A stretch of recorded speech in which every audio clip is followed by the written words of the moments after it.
Seeing Dillon Danis in the middle of another chaotic brawl isn't exactly shocking anymore, but the scene that unfolded at UFC 322 still felt unbelievable. The moment things kicked off, it was clear that this wasn't going to be just another heated argument. It was pure mayhem.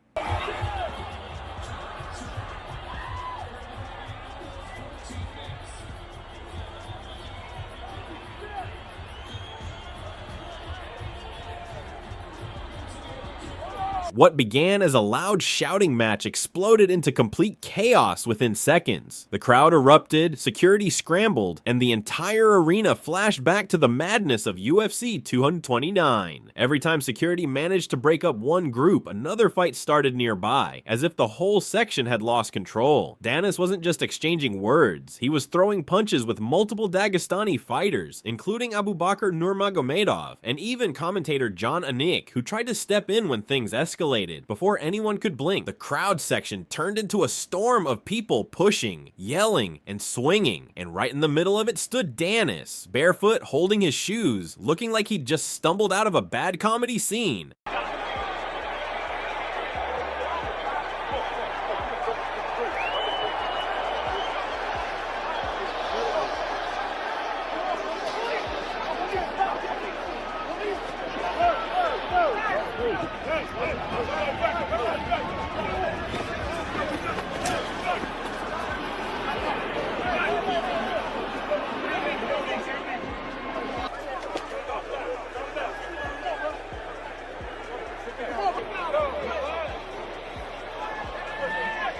It didn't take long to figure out this wasn't random. The old rivalry between Conor McGregor's team and Khabib Nurmagomedov's camp had once again come alive. That feud has been simmering for years, and all it takes is one wrong glance or word to ignite it. Whenever those two groups are anywhere near each other, chaos follows. UFC 322 was proof that the grudge is still burning strong, and it's not going away anytime soon.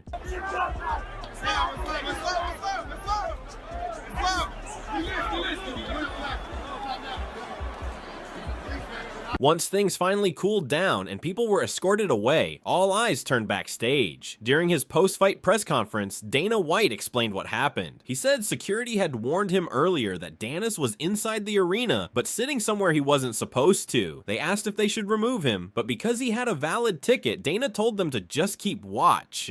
What he didn't consider was that several Dagestani fighters, fresh from supporting Islam Makhachev, were seated in the same area. When the brawl broke out, Dana said he knew instantly who was involved. The perfect storm had been sitting only a few feet apart. After security dragged Danis out and restored order, staff asked Dana if he wanted to press charges. He refused, saying that although things got out of hand, emotions run hot in this sport, still he made it official. Dillon Danis won't be allowed at any future UFC events. Brawl broke out with Dillon Danis and the member of Khabib's team and stuff. Can you just tell us how disappointed you were to see that and any insight into the fallout? I blame myself for that, actually. They came back and told me right before I walked out for the main card that Dillon Danis was here and he was moving around sitting in fighter seats and not sitting in his own seat that he had. He had a ticket.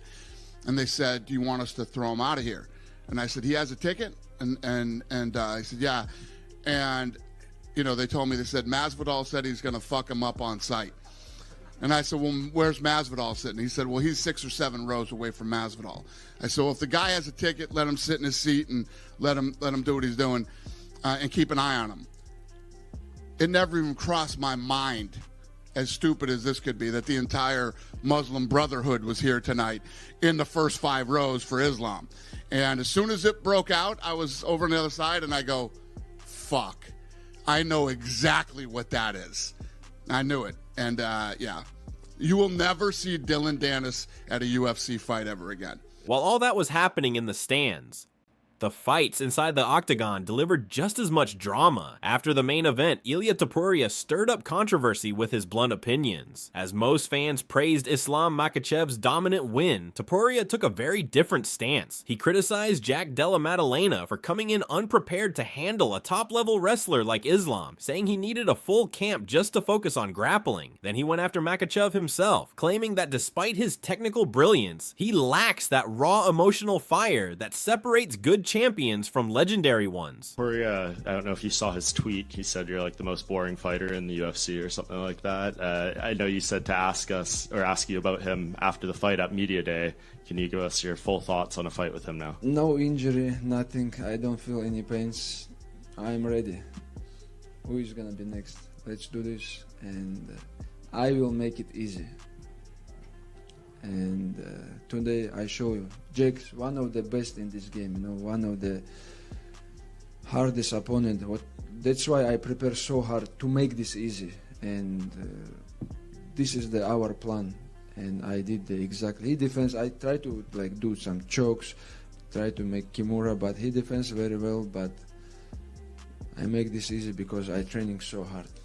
Now, Islam Makhachev's path forward looks both exciting and uncertain. Both he and Topuria left their old divisions behind and claimed new titles at higher weights. Makhachev destroyed Della Maddalena to become welterweight champion, while Topuria took the lightweight belt by defeating Charles Oliveira after Islam moved up. The two now sit at the top of their respective divisions, and fans can't stop talking about the possibility of them eventually meeting again. Shavkat Rakhmonov, still undefeated and ranked third at welterweight, also had something to say. He congratulated Islam on his performance, but warned him that the real challenge at 170 pounds is still ahead. Meanwhile, during the same press conference, Dana White confirmed details about the upcoming UFC at the White House card. He clarified that despite the date, Independence Day, it won't be a USA versus the world event. His focus is to stack the best possible lineup. When asked if Makhachev could headline, Dana didn't rule it out. He even hinted that Islam might soon enter the conversation for greatest of all time if he keeps dominating. And with potential matchups like Rakhmonov on the horizon, that legacy could be closer than ever. I'm getting the sense we're going to hear the words White House quite a lot from fighters over the next few months. Islam is already calling for that. Could Islam end up on the White House? It's a possibility. We're talking about GOAT talk here,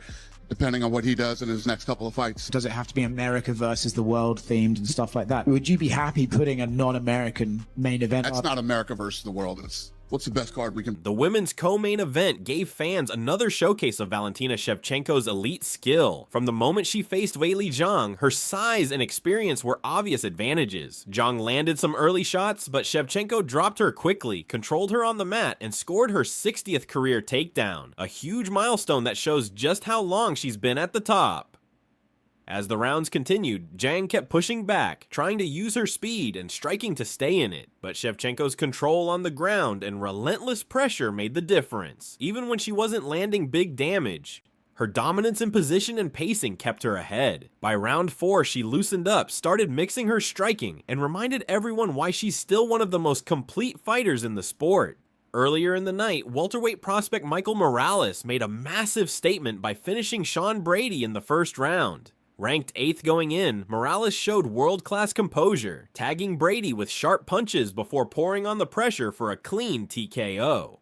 That win pushed his record to 19-0 and had fans calling for him to get a title shot soon. He even called out Dana White after the fight, asking for that chance. And based on his performance, it's hard to argue against it, but the biggest shock of the night came when Carlos Prates knocked out Leon Edwards. Edwards started strong, looking calm and technical, or even taking Prates' back in round 1 and threatening a submission. But in round 2, Prates began talking to him, provoking him, and it worked. Edwards let his emotions take over, opened up too much, and Prates landed a huge punch that ended the fight instantly. One last ground strike sealed it, and the crowd couldn't believe what they'd just seen. Edwards had been in full control, only to lose it all in seconds. By the end of UFC 322, fans witnessed everything: fights, feuds, emotional chaos, and career-defining moments. It was one of those nights that reminded everyone why the UFC remains unpredictable, electric, and unforgettable.